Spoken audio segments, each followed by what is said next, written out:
Well, I have felt right along that because of our long association with St. Peter's, that there was a lot of historical data that might be of interest, and this is the result of that effort to record what I can remember from back in the late 40s. Actually, our relationship with St. Peter's started in 1946 when both Bobby and I got out of the service. She was a Wave and I was a Navy pilot. And we moved to Weston right away. Although I have to admit that our association with St. Peter's at that time was pretty limited. As a matter of fact, Dr. Chauncey, who was our rector, was labeled us heathens. Said, you're nothing but heathens, because we barely ever darkened the door of St. Peter's.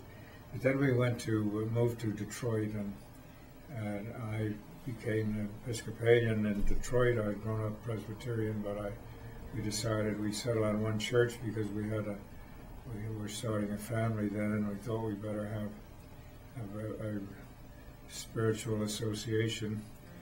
So we went to St. James Episcopal Church in Birmingham, Michigan, and it was a great event, and I became very interested in the whole background of the Episcopal Church and the history of it. And I was confirmed, and then I remained on the vestry out there, and then finally we moved back to Weston in 1953, and I had by then become a lay reader in the Episcopal Church and was quite active in the administration of our church out there, and of course I immediately then settled with St. Peter's.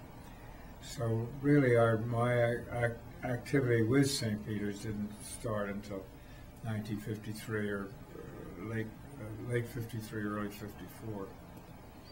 The church was very small at that time. We were in the center of town in the old little Gothic church up there that now is the Christian Science Church.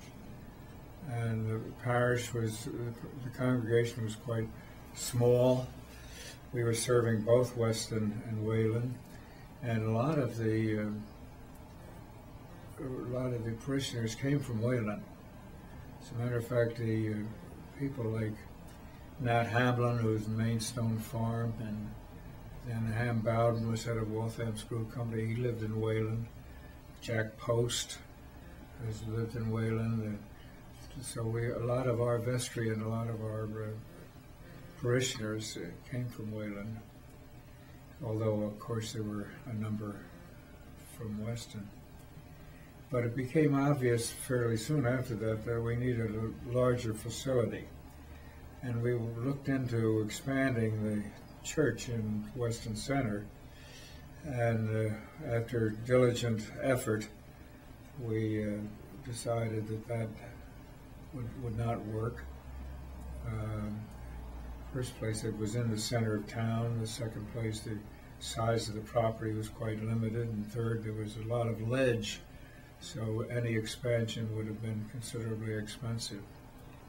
In the meantime, though, Charles O. Richardson, who was one of the Weston Town fathers, owned the piece of property where St. Peter's is presently located.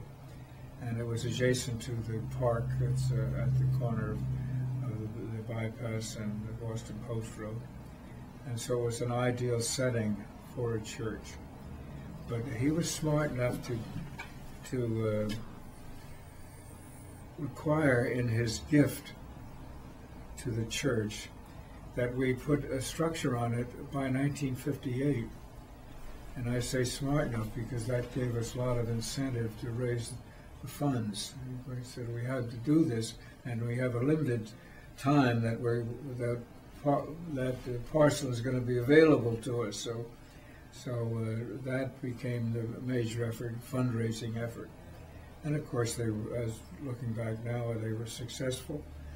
As a matter of fact, they raised, I think we had an organization to help us. I think was called the Wells Organization, which are professional fundraisers, and they guided us in this parish-wide fundraising effort.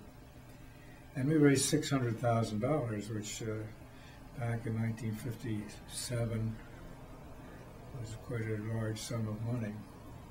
And then we were able to make plans to construct what is now presently, what you see now as St. Peter's Church. And we've never had a mortgage, and we didn't have a mortgage then. So it was all donated funds, which was quite unusual at the time, particularly when you think that this was right at the end of World War II, and the economic activity at that time was in confusion, to say the least. But we were able to do it, and it was wonderful. Then came the matter of designing what kind of a structure we might want, and Dr. Chauncey, being really of the old school, he was determined that this should be Gothic, and he thought that no church was worth its weight if it wasn't a Gothic church, particularly an Episcopal church. It had to be Gothic.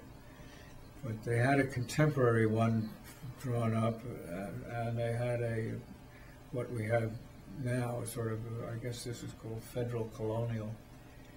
But lo and behold, the construction committee chose the contemporary church style design.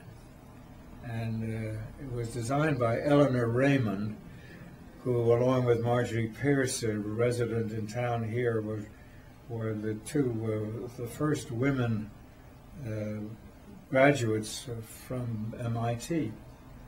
But Eleanor Raymond had a contemporary church, and I personally liked it, although in hindsight I think we're much better off with what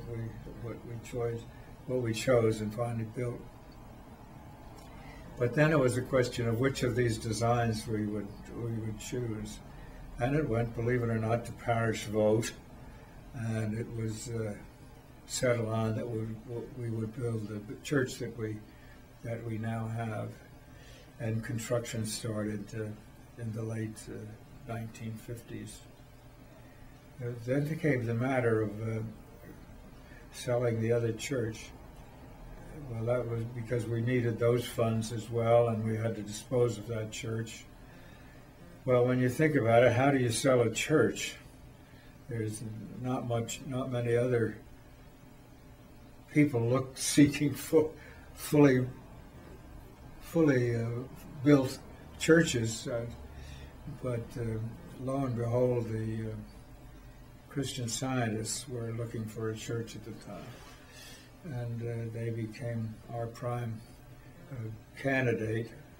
prospect for buying the church. They were quite interested in it, but they didn't have the money. We were asking $55,000 for the building and property there in Weston Center, which I'm sure you all know now, because it still is going strong as the Christian Science Church. But they were short by $5,000, so one of our parishioners, Howard Gambrell and Mary Gambrell, were kind enough and generous enough to donate $5,000 to the Christian Scientists so that they can meet our asking price of $55,000. So the Christian Science Church bought the property.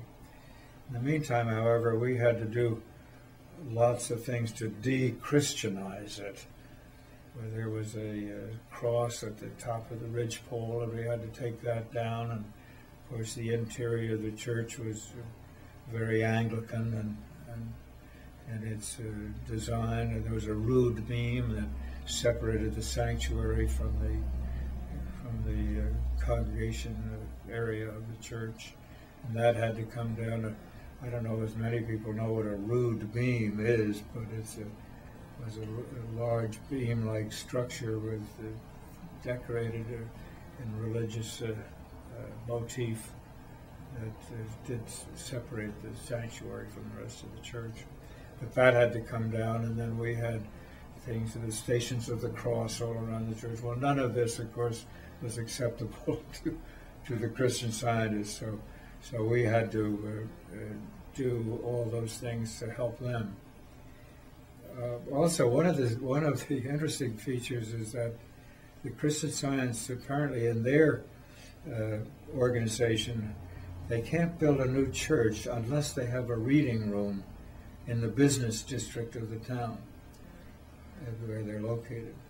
Well, as it happens, St. Peter's was right in the business district, or bordered on it, and our parish hall indeed was in the business district. So this was like killing two birds with one stone for the Christian Scientists, because they could use our parish hall, which they have done and are doing, as a reading room located in the business district, and satisfy the conditions of their organization as far as new churches were concerned. So that sort of is one of the things that really sealed our being able to sell that church. Now, I don't know, that's what so indeed we did sell it, and of course, as we now can appreciate, here we are at St. Peter's, where it's now presently located.